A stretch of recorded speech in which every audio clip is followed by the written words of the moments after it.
பிரியமான கிறிஸ்துக்குள் அனைவருடைய வாழ்த்துகிறேன். இந்த நாளுடைய தேவனுடைய வார்த்தைக்காக தெரிந்து கொள்ளப்பட்ட வேத வசனம் சங்கீதம் 55 சங்கீதம் 22 வசனத்தை நம்ம வாசிப்போம்.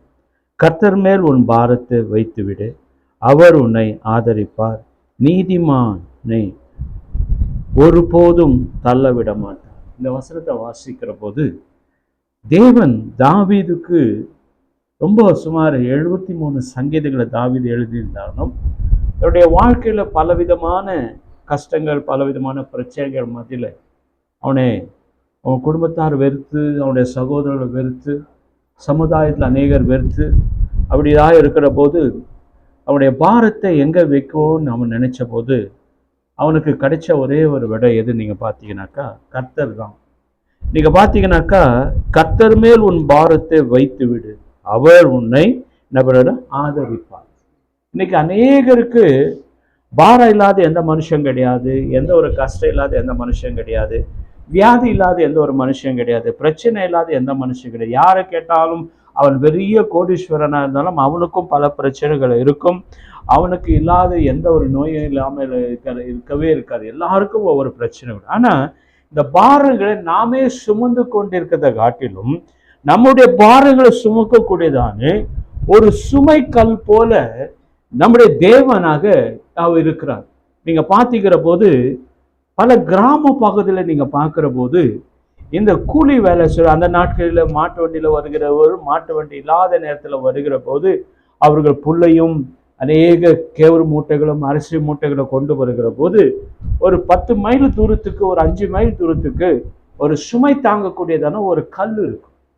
அந்த கல் என்னன்னாக்கா நம்முடைய ஆள் உயரத்துக்காக ஒரு கல் இருக்கும். அப்போ அந்த கல்லின் பக்கத்துல ஒரு மண்டபம் இருக்கும், இளைப்பாறக்கூடியதான ஒரு மண்டபம். அப்ப பாத்தீங்கன்னாக்கா இந்த மண்டபத்தை நம்ம வேதாமத்துல நல்லா பார்க்கலாம். நல்ல சமாரியன் கதையில அங்க ஒரு மண்டபம் இருந்ததுன்னா அவன் வியாதிப்பட்டு அவனுக்கு அடித்து குத்துள்ளவராக இருக்கிற போது அந்த சத்திரக்காட்டை கொண்டு போய் வைத்து இவனுக்கு நல்ல உதவி செய், நான் ஏதாவது அதிகமாக நீ செய்தா நான் திருப்பி வருகிற போது உனக்கு பண்ண. அதே போலதான் ஒவ்வொரு கிராமங்களுக்குள்ள ஒரு அதாவது ஊருக்கு வெளியே ஒரு என்ன இருக்கும், ஒரு சத்திரம் இருக்கும், அதோட கூட இந்த சுமை தாங்கி கல். அப்போ இந்த ஜனங்கள் வருகிற போது அவர்களை என்ன பண்ண தலை ரொம்ப நோவு எடுத்த பிற்பாடு அந்த சுமை தாங்க மேல கல்லில் அந்த பாரத்தை தலை மேல இருக்கிறத கொண்டு போய் வைத்து அவங்க என்ன பண்ணுவாங்க, அதில் வைத்துட்டு அந்த சத்திரத்துல என்ன பண்ணுவாங்க, கொஞ்ச நேரம் இறைப்பாரிட்டு அதுக்கு பக்கத்துல இருக்கிறதான ஒரு குளம் இருக்கு, அந்த தண்ணியை குடிச்சிட்டு அவங்க அப்படியே இழைப்பார். அதை காட்டிலும் நம்முடைய தேவன் என்னவா இருக்கிறாரா, ஒரு சுமைக்கல்லாக இருக்கிறாரு. நம்முடைய பாரங்கள் எல்லாவற்றையும் அவர் தாங்கக்கூடியதான வல்லவரா இருக்கிறார்.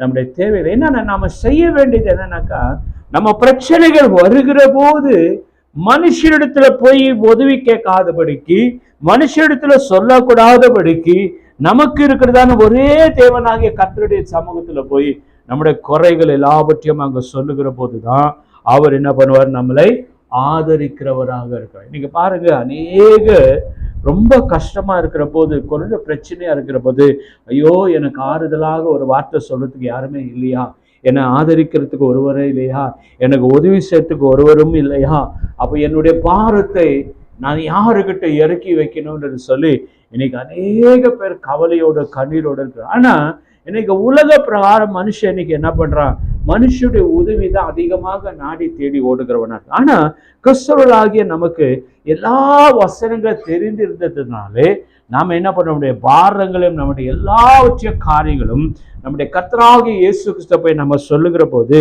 அவர் உன்னை என்ன பண்றாரா, ஆதரிப்பார் என்று சொல்லுகிற போது அவனுடைய கூக்குரலை அவர் கேட்கிறவராக இருக்கு. இன்னைக்கு நம்முடைய வீட்டுல இருக்கிறவருடைய நம்முடைய கூக்குரல் கேட்கறதே கிடையாது. அவனா சொல்றது, அவனா எனக்கு கேட்கறது, அவனா எனக்கு புத்தி சொல்றது, அவன் என்னோட பெரியவனா, நான் தான் அவன் என் கண்ணு முன்னால பெத்தெடுத்து அவன் தான், நான் தான் அவன் சொல்ற மாதிரி தான் எல்லாவற்றையும் இன்னைக்கு என்ன குடும்பத்துக்குள்ள பிரச்சனை. ஆனா ஒரு கிறிஸ்துவுடைய குடும்பம் எப்படி இருக்குமா, அந்த குடும்பத்துக்குள்ள ஒரு பிரச்சனை இல்லாதபடிக்கு அவர்கள் எப்பொழுது சமாதானமாக எப்பொழுது முதல்ல பாருங்க, ஒரு கிறிஸ்தவ குடும்பத்துல நல்ல ஒரு ஐக்கியம் இருக்க வேண்டும். இன்னொரு கிறிஸ்தவ குடும்பத்துல பார்க்கிற போது நல்ல ஜெபிக்கிறவர்களா இன்னைக்கு அநேகருக்கு பாட கத்து கொடுக்கிறோம், என்ன பண்றோம், அநேக காரியங்களை கத்து கொடுக்கிறோம். ஆனா இன்னைக்கு சபைகளில் என்ன கிடையாது, ஜெபிக்கிறதுக்கு அநேகருக்கு சொல்லி கொடுக்கறதே கிடையாது. இப்ப பாத்தீங்கன்னாக்கா அநேக பேர் என்ன சொல்றாங்க, எனக்கு அநேக பிரச்சனைகள் இருக்குது, அநேக கஷ்டம் இருக்குது, அநேக பாஸ்டர் எனக்காக ஜெபித்துக் கொள்ளுங்க, எனக்காக ஜெபித்துக் கொள்ளுங்க அப்படின்னு சொல்லி. அப்ப பாருங்க, நம்ம யாருக்கிட்டே போய் நம்ம என்ன பண்ணக்கூடாது, எனக்கு ஜெபிங்கன்னு சொல்லிட்டு நம்ம என்ன பண்ணோம், யாருமே கேட்கவே கிடையாது. ஏன் தெரியுமா, கர்த்தர் நமக்கு எல்லா அதிகாரத்தை கர்த்தர் கொடுத்திருக்கிறார். மத்தேயு 28 சொல்லப்பட்டிருக்கிறது போல, நான் உங்களுக்கு சகல அதிகாரத்தை நான் உங்களுக்கு கொடுக்கிறேன்னு சொல்லப்பட்டிருக்குது. லூக்கால சொல்லப்பட்டிருக்கிறது போல அவர் சொல்றாரு, உங்களுக்கு சகல அதிகாரத்தை நான் கொடுக்கப்பட்டிருக்குது. அவருக்கு பிதாவிடத்தை வாங்கினதான சகல விதமான அதிகாரங்கள் அவர் சிலுவையில மரித்த பிற்பாடு அவர் உயிர்த்தெழுந்த பிற்பாடு தன்னுடைய சீஷர்களுக்கு சொன்னார், எனக்கு என் பிதா எனக்கு என்னென்ன கொடுத்தாரோ எல்லாவற்றையும். அப்ப பாருங்க, இந்த வசனத்துல பாருங்க, இங்க இந்த முதல் பகுதியில வாசிக்கிற போது, கர்த்தர் மேல் உன் பாரத்தை வைத்து விடு, அவரே உன்னை ஆதரிப்பார். 2ஆம் பகுதியில பார்க்கிற போது, நீதிமான் ஒருபோது தள்ளவிட்டார், அல்லேலூயா, தள்ளவிடார், அல்லேலூயா. அப்ப நான் என்ன சொல்றேன்னா, அவரோடு கர்த்தரோடு பாரத்தை வைத்து அதோடு கூட கர்த்தர் சொன்னார், நீங்க நீதிமானா இதை சொல்ற. அப்போ இந்த நீதிமானன் என்று சொல்லுகிற போது உலகத்துல யாருமே நீதிமான் கிடையாது, இயேசு கிறிஸ்து தவிர ஒரு நீதி. அப்போ யார் நீதிமான்கள்? யாரெல்லாம் இயேசுடைய பிள்ளைகளாக தன்னுடைய சொந்த ரட்சகராக ஏற்றுக்கொண்டு அவருடைய வார்த்தையின் பிரகாரம் நடக்கிறவர்களோ அவர்கள் தான் என்னவா இருக்கிறாங்களா, நீதிமான்களாக இருக்கிறார். இன்னைக்கு அநேகர் சொல்றாங்க நான் நீதிமான். இன்னைக்கு அநேக கோர்ட்டு கச்சேரி எல்லாவற்றையும் பார்க்கிற போது பல புத்தகங்களை படித்து நியாயாதிபதிகளாக அவங்க இருக்கிறாங்க. ஆனா சில வேளையில அந்த நியாயாதிபதி கூட குறுக்கான சந்த புத்திகளெல்லாம் அதுக்கு என்ன பண்றாங்க, பொய்யான வார்த்தைகளை பேசி லாயர்கள் நிமித்தமாக ஒரு பொய்யான தீர்ப்பு கொடுக்கறத நம்ம பார்க்கிறோம். ஆனா நம்முடைய தேவனாகிய இயேசு கிறிஸ்துவோ அவர் சரியானபடி நியாயத்தை விசாரிக்கிறவர், அவர் சரியானபடி நியாயத்தை நமக்கு அளிக்கிறவர். அப்ப பாருங்க, அதுதான் சொல்லப்பட்ட போது, ஒரு நீதிமான நான் என்ன பண்ண ஒருபோதும் தள்ள விட மாட்டேன்றார். அப்போ நம்ம பாரத்தை சுமக்க வேண்டுமானா நாம் அவருடைய மகனாக இருக்க வேண்டும். நம்முடைய பாரத்தை அவர் மேல வைக்க வேண்டுமானாக்கா நாம் நீதிமானாக இருக்க வேண்டும். அவர் நமக்கு எந்த ஒரு கஷ்ட வியாதிகள் வராதபடிக்கு இருக்க வேண்டாம். அவருடைய வார்த்தையின் பிரகாரம் நாம் என்ன பண்ண வேண்டுமா நடக்க. பாருங்க, இன்னொரு சங்கீதத்துல வாசிக்கிற போது, 37ஆம் சங்கீதத்துல வாசிக்கிற போது 5ஆம் வசனத்துல வாசிக்கிற போது, உன் வழிகளை கர்த்தருக்கு ஒப்புவீன்றார். ஓ, இன்னைக்கு சில பேருக்கு எந்த டைரக்ஷன்ல போகணும், எங்க போகணும், எங்க உக்காரணும், எந்த வேலைக்கு போகணும், நான் எதை செய்ய வேண்டும், யாரோடு நான் ஐக்கியம் வைக்க வேண்டும் என்று சொல்லி இன்னைக்கு அநேகருக்கு ஒரு குழப்பத்துல இருக்கும். நான் இவரை கொஞ்ச நாள் நம்பி இருந்தேன், நான் இவங்களை கொஞ்ச நாள் நம்பினேன், எனக்கு யாருமே சரியானபடி வழிகாட்ட முடியல. ஆனா இன்னைக்கு அநேகர் மனுஷர்கள் பொறும்பிக் கொள்ளுகிறத நம்ம பார்க்கிறோம். ஆனா ஆண்டவர் தெளிவா சொல்றாரு, உன் வழிகளை. யாருடைய வழிகளை? என் வழிகளை, என்னுடைய வழி. சில பேர் சொல்லுவாங்க, நான் போற பாதையில தான் நீங்களாம் வரணும், நான் எப்படி பின்னால போகிறேனோ நான் அப்படியே நான் முன்னால போகிறேன், நீங்க எல்லாம் பின்னால வாங்க. இன்னைக்கு பல பேர் குடும்பத்துல சொல்றாங்க, எதுக்கு கேட்டாலும் ஒரு மூத்தவன் பெரிய தகப்பனா இருப்பான், அவருடைய வழியில நீங்க கேட்க வேண்டும், உங்க தகப்பனுடைய பேச்சு கேளு, உடைய தாத்தாவுடைய பேச்சு கேளு, உடைய தாயுடைய பேச்சு கேளு. ஆனா அந்த தாத்தாவும் அந்த தாயும் யார் பேச்சுக்கு இருக்க வேண்டுமா? கர்த்தருடைய வழிபடுகிறதான அந்த பெரியோர்கள் இருந்தாதான் அந்த பெரியோர்களுக்கு நம்ம என்ன பண்ணணும், செவி கொடுக்கணும். அந்த தாத்தாவும் பெரிய அப்பாவும் நம்முடைய தகப்பன்மாரும் அவர்கள் கர்த்தருடைய வழி போகாதபடிக்கு பின்பற்றி அவங்க போகிற போது அந்த வழிகளுக்கு நம்ம செவி கொடுக்க அவசியமே கிடையாது. இங்க பாருங்க, அந்த 37ஆம் சங்கீதத்துல 5ஆம் வசனத்துல வாசிக்கிற போது, உன் வழிகள். யாருடைய வழிகள்? என் வழி. ஏன் சில பேர் சொல்லுவாங்க, என்னுடைய வாழ்க்கையை நீங்க தீர்மானிக்க வேண்டாம். இன்னைக்கு அநேக பிள்ளைகள் பார்க்கிற போது திருமண காரியத்துல அவங்க ஆணும் பெண்ணும், எனக்கு என்ன இருக்குது, எனக்கு வயசாகி போச்சு, எனக்கு என்ன இருக்குது, சுயமாக யோசிக்க எனக்கு எல்லாமே தெரியும், எனக்கு யாரும் அட்வைஸ் பண்ணக்கூடாது, நான் எந்த பெண்ணை விரும்புகிறேன் அந்த பெண்ணை தான் நான் திருமணம் செய்றேன், எந்த ஆணை நான் விரும்புகிறேன் அந்த பாசை பார்க்கிற போது மேல பார்க்கிற போது அது அழகா தான் இருக்கும். ஆனா பழக தான் தெரியும் அது ரொம்ப கசப்பு, அது ரொம்ப. அப்போ பார்த்தீங்கன்னா அவங்க அப்போ தான் யோசிக்குவாங்க, என் தாயின் தகப்பன் பல காரியங்களை சொல்ல நான் கேட்கல, என்னுடைய சபை ஊழியக்காரர் சொன்ன நான் கேட்கல, என்னுடைய வழிகளை நான் என்ன பண்ணிட்டேன், என்னுடைய வாழ்க்கையை என்ன பண்ணிட்டேன், நான் பாழாக்கி கொண்டு சொல்லி. அப்போ பாருங்க, இங்க அதுதான் சொல்றாரு 5ஆம் வசனத்துல வாசிக்கிற போது, உன் வழிகளை யாருக்கு ஒப்புவிக்க வேண்டுமா? கர்த்தருக்கு ஒப்புவை, அவர் மேல் என்னவாரு? நம்பிக்கையா இரு. யார் மேல நம்பிக்கை இருக்குமா? தேவன் பேர் மேல் நம்பிக்கை. எனக்கு மனுஷனை தான் நாம என்ன பண்றோம்? நம்புறோம். மனுஷனுடைய அவன் எப்படி இருக்கிறான்? அவன் கொலைபாதகனாக இருக்கிறான் மனுஷன். அப்போ இந்த கொலைபாதத்திலிருந்து நான் வெளிவர வேண்டுமானா என்னுடைய வாழ்க்கையில எல்லாவற்றுக்கும் நான் கர்த்தரை தான் நான் முன்னிறுத்த வேண்டும். கர்த்தரை யார் முன்னிறுத்துகிறாங்களோ, யார் கர்த்தருடைய வழியில நடக்கிறார்களோ, யார் கர்த்தருடைய வார்த்தைக்கு செவி கொடுக்கிறார்களோ, அவர்களுக்கு எல்லாவற்றையும் கர்த்தர் என்ன வச்சிருக்கிறாராம்? ஆசீர்வாதமாக வைக்கிறார். உனக்கு என்ன தேவை? உனக்கு எப்போ திருமணமாக வேண்டும்? உனக்கு எப்போ ஒரு நல்ல வேலையை கொடுக்கணும்? எப்போ உனக்கு நல்ல கோல்டு எல்லாவற்றையும் சேர்க்கணும்? எல்லாவற்றையும் கர்த்தர். உனக்கு எப்போ வீட்டை கர்த்தர் கொடுக்கணும்? எப்போ உனக்கு அதிகாரத்தை கொடுக்கணும்? எப்போ உனக்கு வாக்குறத்தை வேணும்? எல்லாவற்றையும் தெரியுமா? உன் தாயும் தகப்பன் அறியாத காரியத்தையும் கர்த்தர் உனக்கு எல்லாவற்றையும் அறிந்து அந்தந்த வேளையில கர்த்தர் என்ன பண்ணுவார்? நமக்கு எல்லாவற்றையும் கொடுக்கிற தேவன் வல்லவராக இருக்கிறார். அப்ப அதுதான் இங்க சொல்லப்பட்டிருக்கிறது. உன் வழிகளை. யாருடைய வழிகளை? என்னுடைய வழி. இன்னைக்கு அநேகருக்கு அட்வைஸ்னாக்கா ரொம்ப கோபம் வந்துடும். யாருன்னா புத்தி சொன்னாக்கா, இவன் என்னடா ரொம்ப அறுக்கிறான், இவனுடைய தொல்லை தாங்க முடியல, முதல்ல இருந்து என்ன பண்ணு காலி ஆகலாம். நானா பாருங்க, கர்த்தர் சொல்றாரு உன் வழிகளை கர்த்தருக்கு. அதுதான் பாருங்க, யாருக்கு சொல்றான்? தாவீது தன்னுடைய குமாரர்களுக்கு, தன் சிநேகிதர்களுக்கு சொல்றான், நான் எப்படி என்னுடைய வழிகளை கர்த்தருக்கு ஒப்பு கொடுத்தனோ அதே போல உங்களுடைய வழிகளை என்ன யாருக்கு ஒப்புவீங்க? கர்த்தருக்கு ஒப்புவிடுங்க. அவர் மேல் என்ன வருங்க? நம்பிக்கையா இருந்தான். பாத்தீங்கன்னா தாவீது ராஜா சாதாரண ஆள் கிடையாதுங்க. அவங்க அப்பா பெத்லெஹேமிலே பெரிய கோடீஸ்வரன். பல ஆயிரக்கணக்கான ஆடுகள் வச்சிருந்தான், ஆயிரக்கணக்கான சொத்துக்கள் இருந்தான். அவனுடைய சகோதரர்கள் 3 பேரு சவுலுடைய இராணுவத்துல அதிகாரிகளாக இருந்தாங்க. இவ்வளவு இருந்தாலும் அவன் யாரை திறமை நம்பி இருந்தான்? தன்னை படைத்ததான வானம் பூமியை படைத்ததான தேவனை தான் அவன் நம்பி இருந்தான். அந்த நம்பி இருந்ததுனாலதான் அவன் குடும்பம் எல்லாம் பாருங்க, அந்த பெத்லெஹேமிலே ஒரு ஆடு காணாம போனா கூட தாவீது மேல தான் படி, ஏய் நீ தானே திருடி இருப்ப, நீ தான். ஏன் தெரியுமா?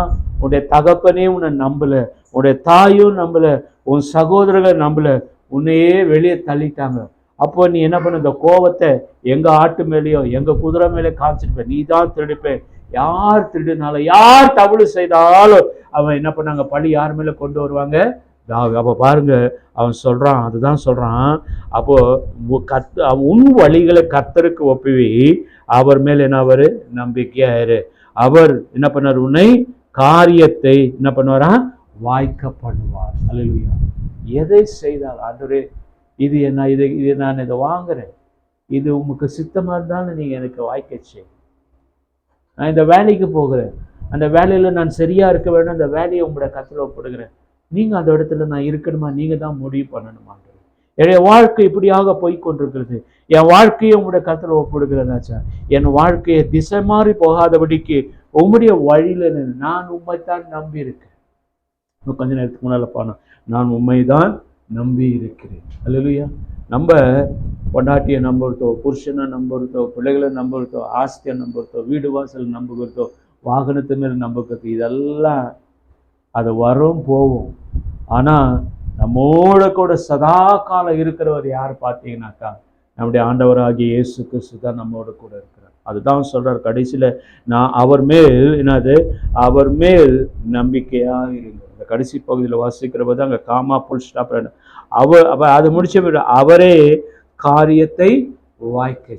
நம்ம காரியத்தை அவர்கிட்ட ஒப்பு கொடுத்துடணும். ஆண்டவரே இது, ஆண்டவரே இதுதான் என்னோட தேவை, இதுதான் நீங்க சித்தமா இருந்தீங்கன்னாக்கா அது எனக்கு வாய்க்க செய்யுங்க அப்படின்னு சொன்னீங்கன்னாக்கா, அது எப்படியாவது கர்த்தர் நமக்காக அதை வைத்திருந்தாருன்னா அது கர்த்தர் நமக்கு கொடுத்துடுவார். அது யாரும் என்ன பண்ண முடியாது? தட்டி பறிக்கவே முடியாது. அதுல பாருங்க,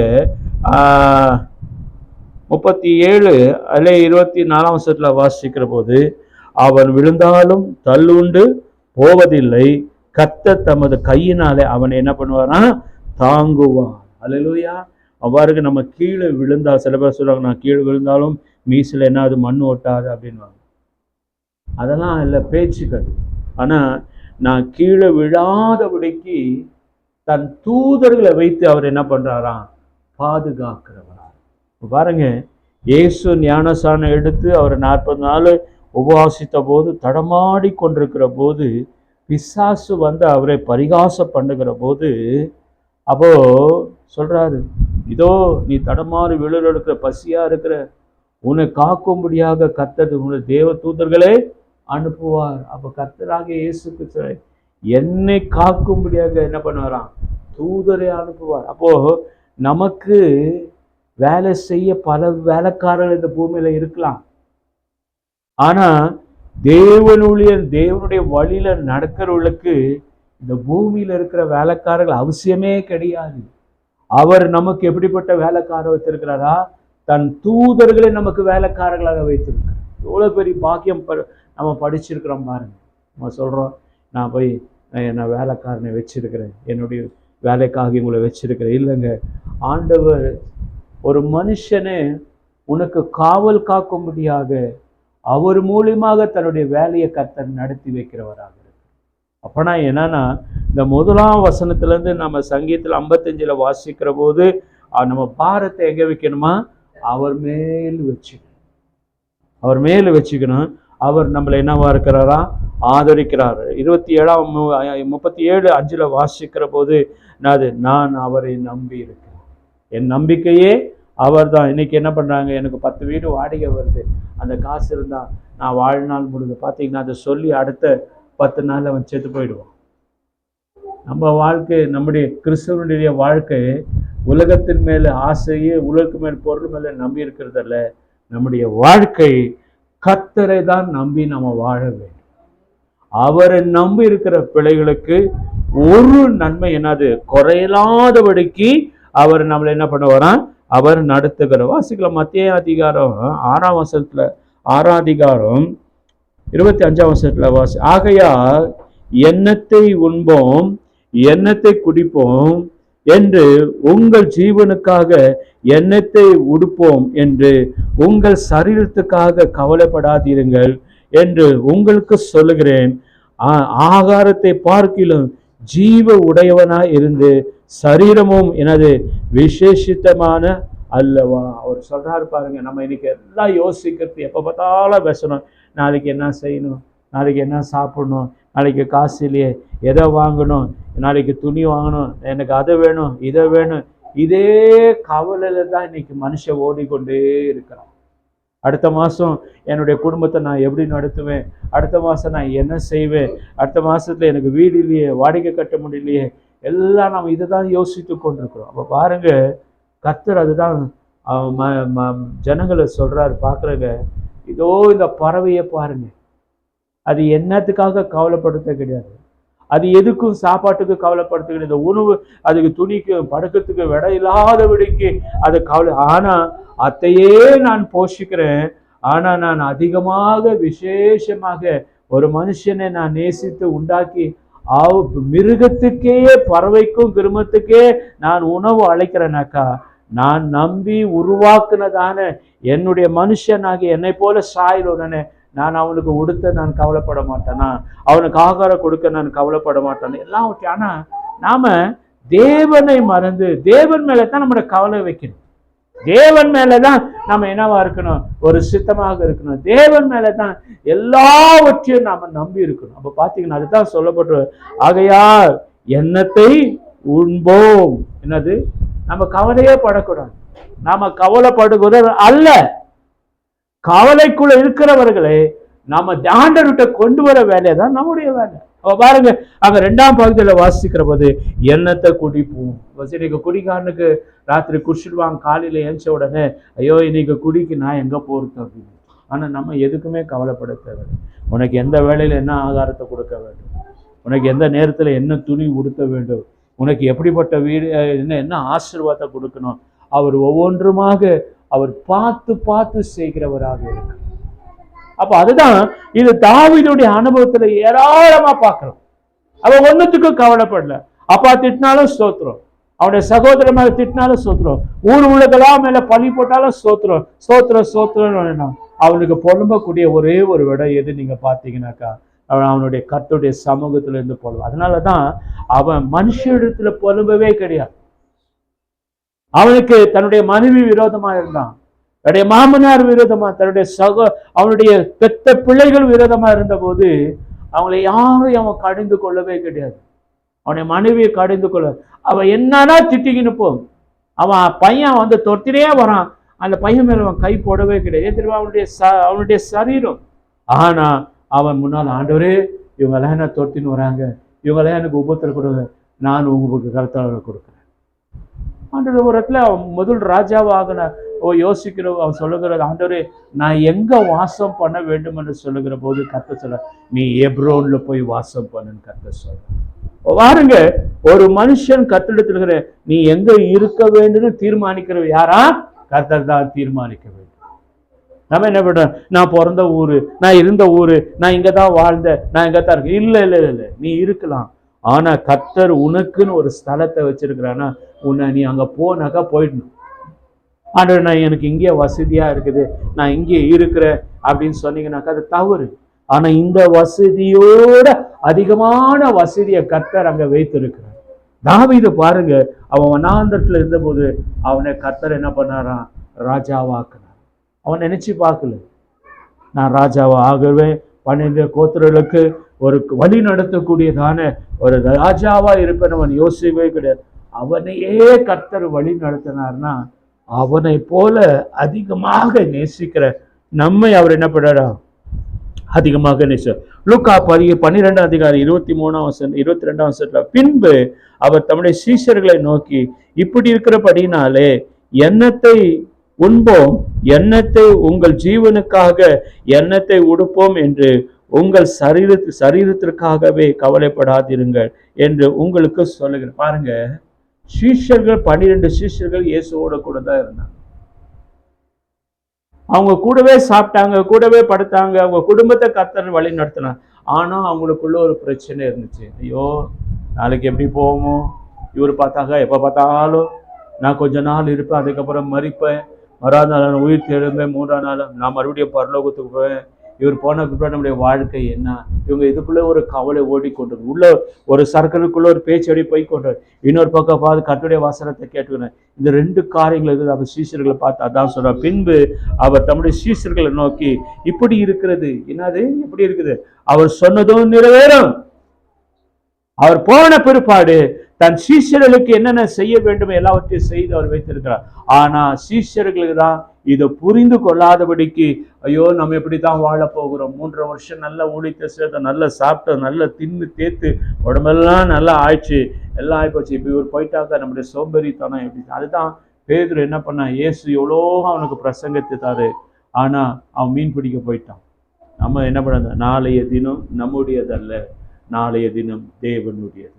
நம்ம படுத்து உயிரோடு எழுந்தா கர்த்தருக்கு ஸ்தோத்திரம், இல்லை அந்த ராத்திரியே அவனுடைய உயிர் பிரிஞ்சா அது கர்த்தரோட போகிறதான ஒரு ஸ்தலம். அதனால நாளைய தினம் கவலைப்படக்கூடாது. 50 வருஷத்துக்கு என்ன போகிறது, 30 வருஷத்துக்கு என்ன ஆகுறது, 10 வருஷத்துக்கு அப்புறம் இல்லைங்க. நம்முடைய வாழ்க்கை எங்க இருக்குதான்? கர்த்தரிடத்துல இருக்குது. பார்த்தீங்கன்னாக்கா அங்க அழகா சொல்லுகிற காரியம் வாசிக்கிற போது 1 பேதுரு 5 அதிகாரம் 7ஆம் வசனத்தை வாசிக்கிற போது, அவர் உங்களை விசாரிக்கிறபடினாலே உங்கள் கவலைகளை எல்லாம் அவர் மேல் வைத்து விடுங்க. நீங்க என்ன சொல்றாராம்? அவர் உங்களை விசாரிக்கிறபடினா. சில பேர் என்னதான் போய் அவங்கள்ட்ட நம்முடைய கஷ்டங்கள் சொன்னாலும் நம்முடைய பிரச்சனைகளை சொன்னாலும் அவங்க கவலையே பட மாட்டாங்க, சும்மா இருப்பாங்க. நம்ம 2-3 வாட்டி 3 வாட்டி சொல்றோம், உடனே நமக்கு கோவம், நான் சொல்லினே இருக்கிறேன் நீ என்ன கேட்காமலே இருக்கிறேன். இன்னும் பேர் சொல்லுவாங்க, நான் சொல்லினே இருக்கிறேன் என் பேச்சே நீ கேட்க மாட்டேன்றிய. ஆனா நம்முடைய தேவன் எப்படி இருக்கிறாராம்? அவர் நம்மளை விசாரிக்கிறவராகிறபடினா. அப்ப நம்மை விசாரிக்கிறபடினாலே நம்ம போய் அவர்கிட்ட தான் புலம்பணும். நம்மள ஒருத்தரும் விசாரிக்க மாட்டாங்க, சாப்பிட்டியான்னு கேட்க மாட்டாங்க, தூணியான்னு கேட்க மாட்டாங்க, எப்படி இருக்கிறேன்னு கேட்க மாட்டாங்க. அங்க போய் உக்காந்துக்கின்னு மணிக்கணக்கா பேசுவோம், மணிக்கணக்கா விசாரிப்போம். ஆனா அவங்க அதுக்கெல்லாம் பதிலே இருக்காது. சில பேர் சொல்றாங்க தமிழ்ல, செவடங்காதுல சங்கு ஊத்துன மாதிரி அவங்க என்ன பண்ணாங்க, அப்படியே இருப்பாங்க, செத்து போன மாதிரி. ஆனா இங்க கர்த்தர் சொல்றார், பேதுரு இது கடைசியாக அவர் எழுதுறார். பேதுரு என்ன சொல்றாருங்க, அவர் உங்களை விசாரிக்கிறபடினாலே உங்கள் கவலைகளை எல்லாம் அவர் மேல் வைத்து விடுங்கள். கவலை இல்லை. நான் அதான் ஆரம்பத்துல சொன்னது போல, கவலை இல்லாத மனுஷன் இந்த பூமியில ஒருவனும் இல்லை. ஊழியக்காரனா ஊழியத்தை செய்யணும்னு அவனுக்கு ஒரு கவலையா இருக்கும். அவன் கர்த்தரையே நம்பி இருக்கிறான். அவனை இவ்வளோ பிரசங்கிக்கிறவனுக்குள்ள ஏதாவது ஒரு கவலை இருக்கும். அதனால தான் கர்த்தர் சொல்றாரு, ஏப்பா நான் விசாரிக்கிறேன், என்கிட்ட சொல்லு. ஆண்டவர் என்ன சொல்றாருன்னா, நம்ம கஷ்டம் அவருக்கு நல்லாவே தெரியும். ஆனா உன் வாயிலேருந்து என்ன வருது, உன் வாயிலேருந்து என்கிட்ட என்ன கேட்க விரும்புகிற, உன் வாயிலேருந்து என்ன விஷயம் ஏன் தெரியுமா? நம்முடைய அனுதினமாக தன்னுடைய பிள்ளைகளை அவர் கண்காணித்து கொண்டிருக்கிறார். நீ எங்க போற, எங்க உட்கார, யாரோடு இடை பண்ணுகிற, உனக்கு என்ன தேவைகள் பாருங்க. ஒரு தடவை அவர்கிட்ட உங்க வாழ்க்கையை ஒப்படைச்சிட்டிங்கனாக்கா, எப்போ எந்தெந்த காலத்துக்கு என்னென்ன செய்ய வேண்டும், அதுதான் அவர் பிரசங்கில சாலமோன் சொல்லுகிற போது, அதின் காலத்தில் கர்த்தர் என்ன பண்ணுவாரா, நேர்த்தியாய் செய்கிறவராக இருக்கிறார். விதைக்க ஒரு காலம் உண்டு, அறுக்க ஒரு காலம் உண்டு, அழ ஒரு காலம் உண்டு, சிரிக்க ஒரு காலம் உண்டு, சந்தோஷப்பட ஒரு காலம் உண்டு. இப்படி ஒவ்வொன்றுக்கும் ஒரு காலத்தில் இருக்கிறார். அப்போ இது எல்லாவற்றையும் சாலமோன் தன்னுடைய வாழ்க்கையில தன் தகப்பன் நீதிமொழியில சொன்ன வார்த்தைகளெல்லாம் அவன் கேட்டிருந்தானா அவனுடைய வாழ்க்கையில பாவமே வந்திருக்காது. ஆரம்ப நாட்களில் அவன் கொஞ்சம் கேட்டான். என்னைக்கு அவனுடைய அந்நிய பெண்களோடு அவன் என்ன பண்ணான், அவன் ஐக்கிய வைத்து கொண்டானோ, அவனுடைய ராஜ்யத்துக்குள்ள அந்நிய தெய்வங்கள், அந்நிய விக்கிரகங்கள், அந்நிய ஆலயங்களெல்லாம் உள்ள கொண்டு வர ஆரம்பிச்சானோ, தேவன் வெளியே போன இவன் பாவத்துல விழுந்த போதுதான் அவனை கர்த்தர் விசாரி. அப்போ பாருங்க, அவன் சொல்றான் நமக்கு, நான் என்னுடைய தகப்பன் வார்த்தையை கேட்டு கொஞ்ச நாள் ராஜ்யத்தை நடத்துகிற போது என் ராஜ்யத்துல உலகமே ஆச்சரியப்படக்கூடிய இந்த கர்த்தரை என்னை ஆசீர்வதித்தார். என்னைக்கு விக்கிரகங்களும் அந்நிய ஆராதிக்கிற ஸ்திரீகளும் என் தேசத்துக்குள்ள என்னுடைய உள்ளத்துல வந்தபோது எனக்கு எல்லாமே பாவத்துக்குள்ள போனேன். நான் செய்த தவறு நீங்க செய்யாதீங்கன்னு சொல்லிதான் அந்த அவர் என்னடாரு, அந்த நீதிமொழி புத்தகத்தையும் அந்த பிரசங்கையும் அந்த உன்னத பாட்டை நமக்கு ஆண்டவர் எழுதுறார். நான் செய்த தவறு நீங்க செய்யாதீங்க, நான் செய்த தவறுக்காகத்தான் இவ்வளோ நான் கஷ்டப்படுறேன். இப்போ பாருங்க, அதுதான் சொல்றாரு, நீங்க எதுக்குமே கவலைப்படாதீங்க. இந்த காலத்துக்கு என்னத்தையோ அந்த காலத்துக்கு உனக்கு வேலையை கொடுப்பார். இந்த காலத்துக்கு உனக்கு ஒரு மனைவி வேணும்னா அந்த மனைவி கொடுப்பார். எந்த டைமுக்கு உனக்கு பிள்ளை வேணுமோ அந்த டைம்ல தான் பிள்ளை கொடுப்பார். எந்த டைம்ல உனக்கு வாகனம் தேவை அந்த வாகனத்தை கொடுப்பார். எந்த டைம்ல உனக்கு பேரு புகழுமா இருக்கும் அந்த டைம்ல கர்த்தர் பேரும் புகழுமா கொடுப்பார். இதுக்கு எல்லாம் காரணம், மூல காரணம் என்ன நீங்க பார்த்தீங்கன்னாக்கா, நீ அவரையே நம்பி இருக்க வேண்டும். அதுதான் இங்க சொல்லப்பட்டிருக்கிறது. அவர் என்ன சொல்றாரு, 37ஆம் சங்கீதம் 5ஆம் வசனம், உன் வழிகளை கர்த்தருக்கு ஒப்புவை, அவரே என்னவரு நம்பிக்கையாரு, அவர் உன் காரியத்தை வாய்க்க. நீ போய் கஷ்டப்பட தேவையே இல்லை. நீ அவருக்கு உடைய வாழ்க்கையை ஒப்பு கொடுத்தினா நீ என்ன பண்ண, அவர்கிட்ட சொன்ன, ஆண்டவரே எனக்கு இது வேணும். நல்ல தகப்பன்னு தன் பிள்ளைகளை எப்படி பண்ணா, அப்பக்கு என்னது மன நோவாதபடிக்கு அந்த பிள்ளைகளை நடந்து கொண்டாக்கா, அந்த பிள்ளைகள் என்ன கேட்டாலும் தகப்பன் என்ன பண்ணுவாரு, நான் வாங்கி கொடுக்கறேன்னு சொல்றேன். ஏன் தெரியுமா, நீ என் பேச்சு கேட்கிற, என் செல்ல பிள்ளை, என் செல்ல மகள், என்னுடைய செல்ல மகனா இருக்கிற நீ என்னுடைய வார்த்தை கேட்கறதுனால எனக்கு இருக்கிறதான எல்லா ஆஸ்தியும் உன்னுடைய. அப்ப நம்முடைய வாழ்க்கையை அவருக்கு ஒப்பு கொடுத்துட்டாக்கா, அவரே நான் நம்பிக்கையா இருந்தா அவர் என் காரியத்தை அறிந்திருக்கிறார். அவர் என்னுடைய காரியத்தை அறிந்திருந்த போதனாலே அவர் எல்லாவற்றையும் வாய்க்க செய்வார். அல்லேலூயா. அதுதான் மெயின். அப்ப நான் எதை விரும்புறேனோ கர்த்தர் தராரு. அப்ப நான் எனக்கு தரக்கூடிய காரணம் நான் அவருக்கு இருக்கணும்னாக்கா, நான் அவர் ஆசைக்கு நான் என்னவா இருக்கணும், நான் அடிமையாக இருக்க வேண்டும். அவர் என்ன கஷ்டப்படுத்த வேதனைப்படுத்த அவர் கிடையாது. என்னை அவர் நல் வழியில கண்டு போகிறார். அதுதான் சொல்லப்படுகிறது. முதல்ல 55:22 வாசிக்கிற போது, கர்த்தர் மேல் உன் பாரத்தை வைத்து விடு, அவரை உன்னை ஆதரிப்பார். நீதிமானை ஒருபோது அவர் என்ன பண்ண மாட்டாரு, தள்ளவே மாட்டார். நாம என்னவா இருக்கணுமா, ஆன அளவுக்கு நீதிமானாக இருக்கணும். புதிய ஏற்பாடுல ஆண்டவர் கர்த்தர் நீ கொஞ்சத்துல உண்மையா இருந்தால் நான் அதிகமாக உன்னை ஆசீர்வதிப்பேன். கொஞ்சம் உண்மையா இருந்து பாரு, கர்த்தர் உன்னை எப்படி ஆசீர்வதிப்பாருன்னு. நீ மற்றவர்களுக்கு நாம என்னவா இருப்போம்? ஒரு சாட்சியா இருப்போம். அப்ப இந்த வார்த்தைக்குள்ள நம்ம போகணும், அந்த வார்த்தையோட நம்ம வாழணும், அந்த வார்த்தையோட கலந்து இருக்கணும். அந்த வார்த்தை தான் நான் நடத்தணும், அந்த வார்த்தை தான் எனக்கு உணவு, அந்த வார்த்தை தான் எனக்கு தண்ணீர், அந்த வார்த்தை தான் நான் சுவாசிக்கிற காத்து, அந்த வார்த்தை தான் என்னை எல்லாவற்றையும் நடத்துகிறது அப்படின்னு நீங்க நினைச்சு வாழ்கிற போது அவரே உன் காரியங்களை வாய்க்க பண்ணுகிறார். அதனால நம்ம இங்க கேட்கறதோட அங்க கேட்கறதோட எனக்கு கிடைக்கக்கூடியதான இயேசுகிட்ட போய் நின்று கேளு, அவர் உனக்கு எல்லாவற்றையும் தருகிறவர். இதை அறிந்தவனே கர்த்தர் சதா காலையிலும் அவர் ஆசீர்வதிக்கிறவர். கர்த்தர் இந்த வசனங்களையும் அவர் ஒவ்வொரு நாள் நம்மளை ஆசீர்வதிப்பார். கர்த்தர் உங்களை ஆசீர்வதிப்பார். God bless you.